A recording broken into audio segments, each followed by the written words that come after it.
Scott verb है और इसका मतलब होता है to go and live in an empty building without permission from the owner. खाली मकान पर बिना मालिक से पूछे या नाजायज कब्जे जमा लेना। ओके, क्रच इसका क्या है सिनोनिम से। एग्जांपल देख लेते हैं।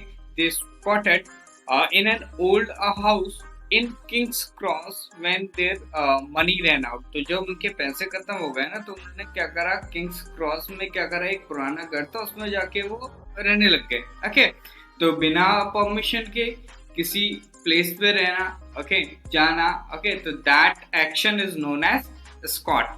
आगे बढ़ते हैं। नेक्स्ट आपका फ्रेजल वर्ब है and that is do without. इसका मतलब होता है to manage without having something, बिना किसी वस्तु के काम चला लेना। एग्जाम्पल देखिए, if there is not any coffee left we will just have to do without. तो अगर कोई कॉफी नहीं बची है ना तो हमें क्या करना पड़ेगा, आपका बिना कॉफी के ही काम चलाना पड़ेगा। नेक्स्ट आपका वर्ड है आपका फ्लो, नाउन है और इसका मतलब होता है a large amount of number, एक बड़ी राशि या संख्या। लोड्स, डजन, सिनोनिम से हैंडफुल ऑफ, बिट इसके अपोजिट्स हो गए। एग्जांपल देखेंगे आपका, Savino has been charged with 3 murders as well as a whole flow of other crimes. तो क्या हो गया, आपका जो सवीनो था ना उस पर क्या 3 हत्याओं के साथ साथ कई अन्य अपराधों का क्या आरोप लगाया गया था। तो कई अन्य अन्य मतलब बहुत सारे, मतलब आपका large amount, that is the large number, इसका मतलब है आपका फ्लो। आगे बढ़ते हैं। नेक्स्ट है आपका डोज ऑफ, फ्रेजल वर्ब है। इसका मतलब होता है to go to sleep especially during the day, जबकि लेना, विशेषता दिन के समय में। I am sorry I must have dozed off for a minute. तो मुझे खेद है, मुझे 1 मिनट के लिए जबकि आ गई होगी। नेक्स्ट जो आपका वर्ड है दैट इज आउटसेट, नाउन है और इसका मतलब होता है द स्टार्ट और बिगिनिंग ऑफ समथिंग, किसी चीज की शुरुआत। ओके, सिनोनिम्स देखिए आपका बेस लाइन, डॉन, अपोजिट क्या हो जाएगा, क्लोज और आपका एंड। एग्जाम्पल देखेंगे आपका, the project was flawed from the outset. तो जो परियोजना थी ना वो शुरू से ही क्या थी, आपकी त्रुटिपूर्ण थी, मतलब कोई ना कोई प्रॉब्लम उसमें रही रही होगी। ओके, नेक्स्ट है आपका फ्रेजल वर्ब है दैट इज ड्रॉन। इसका मतलब होता है यूज वंस एक्सपीरियंस, टैलेंट्स और स्किल्स एज अ रिसोर्स। तो संसाधन के रूप में किसी के अनुभव, प्रतिभा या कौशल का उपयोग करना। एग्जाम्पल देखेंगे, Sue has a lot of past experience to draw on. तो शू के पास क्या है, काम करने का काफी पुराना अनुभव है, तजुर्बा हो जिसका हम उपयोग कर सकते हैं। नेक्स्ट आपका वर्ड है स्टॉक वर्ब, इसका मतलब होता है to make people feel something more strongly, किसी प्रवृत्ति, भाव आदि को बढ़ावा देना। ईगर, एविड, सिनोनिम से इनडिफरेंट, कैजुअल इसका अपोजिट हो गया। एग्जांपल देखिए, we are really stoked about our new album. हम वास्तव में अपने नए एल्बम के बारे में क्या उत्साहित हैं। ओके, तो मतलब क्या करना, आपका लोगों को कुछ चीज फील करवाना बहुत तगड़े तरीके से।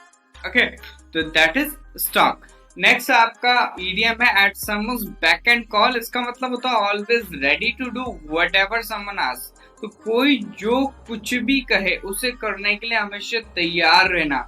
एग्जाम्पल देखेंगे, she is at the back and call of the committee. तो वह क्या समिति के इशारे पर है, मतलब समिति जैसे कुछ कहेगी वो करने के लिए तैयार हो जाएगी।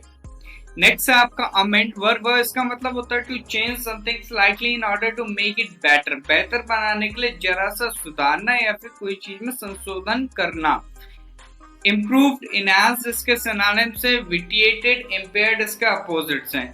एग्जाम्पल देखिए, MPs are urged to amend the law to prevent another oil tanker disaster.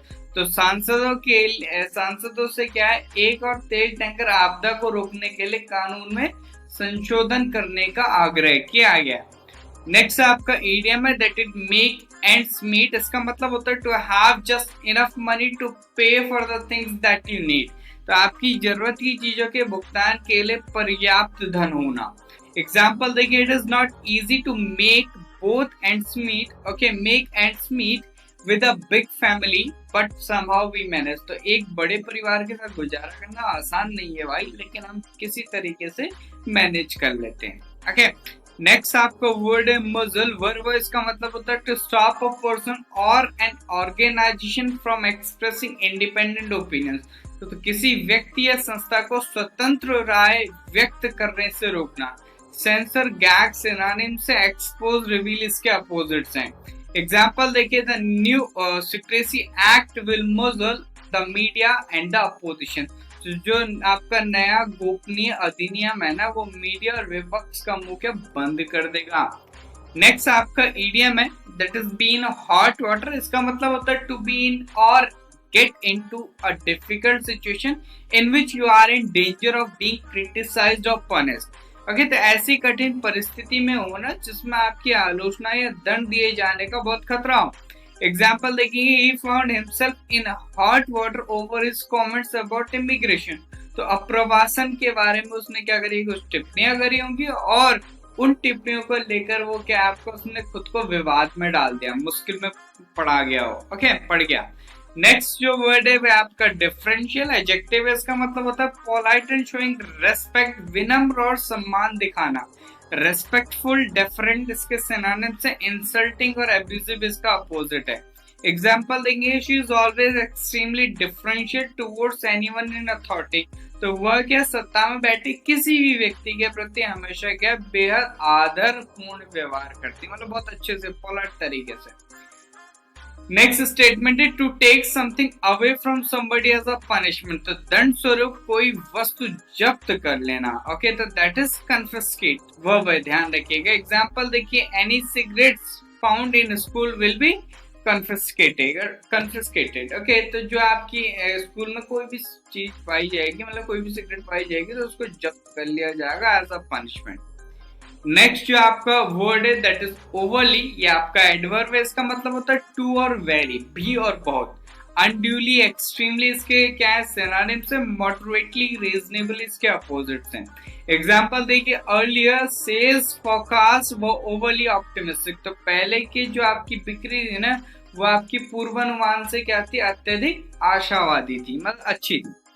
Next आपका वन वर्ड है, इस पे चलते हैं, और ये है आपका place where dead people are buried, specially a place that does not belong to a church. Okay, कब्रिस्तान, विशेषतः वह स्थान जो गिरजाघर की संपत्ति नहीं है, तो दैट इज cemetery। एग्जाम्पल देखिए, many of the soldiers who died in the battle are buried in a cemetery nearby। तो युद्ध में मारे गए कई सैनिकों को पास में एक कब्रिस्तान में दफना दिया गया।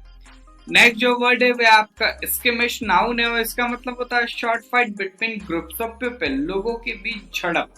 बैटल और क्लैश इसके सिनोनिम से ट्रूस इसका अपोजिट हो गया। एग्जांपल देखिए, there was a short skirmish between the two of them over who would pay for the meal. तो दोनों के बीच इस बात को लेकर हल्की सी झड़प हो गई कि खाने का पैसा कौन देगा।